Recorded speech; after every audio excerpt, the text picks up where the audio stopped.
5 August পরবর্তী সময়ে রাজনীতি চাই না চাই না চাই না বলে যারা মুখে ফেনা তুলতো, ঘেউ ঘেউ করতো, তারাই কিন্তু পরবর্তীতে দেখা গেল একটি গুপ্ত সংগঠনের সাথে সম্পৃক্ত এবং পোস্টেড।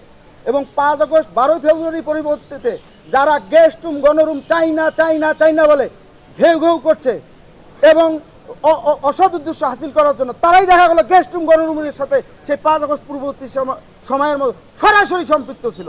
আমাদের তা প্রমাণ আছে। গেস্ট রুম গণরুম কালচার আমরা চাই না, আমরা নিজেরাও চাই না, কিন্তু আমরা ইতিমধ্যেই সাধারণ শিক্ষার্থীদের বোঝাতে সক্ষম হয়েছি বাংলাদেশ জাতীয়তাবাদী ছাত্রদল কখনো কোনোদিন গেস্ট রুম গণরুম কালচারকে বিশ্বাস করে না, ধারণ করে না, এবং গেস্ট রুম গণরুমের সর্বোচ্চ নির্যাতনের শিকার বাংলাদেশ জাতীয়তাবাদী ছাত্রদল।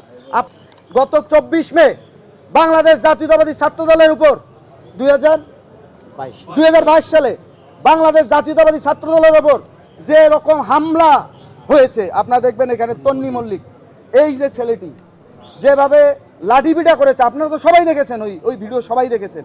এটা কি শিবিরের একজন নেতা। দেখেন এরা কারা, মানে একটা এরা কারা, এরা কারা।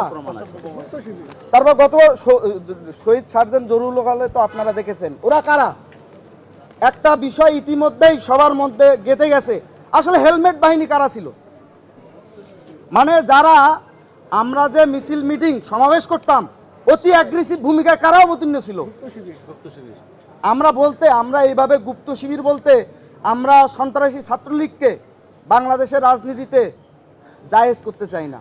তাদের সন্ত্রাসী কার্যক্রম অবশ্যই সন্ত্রাসী কার্যক্রম হিসাবেই আমরা দেখতে চাই, কিন্তু যেভাবে প্রমাণ তথ্যপত্র আমাদের মধ্যে এসছে গণরুম গেস্ট রুমে, এই যে তারা কিভাবে ভীতির সঞ্চার করতো, এরা কারা।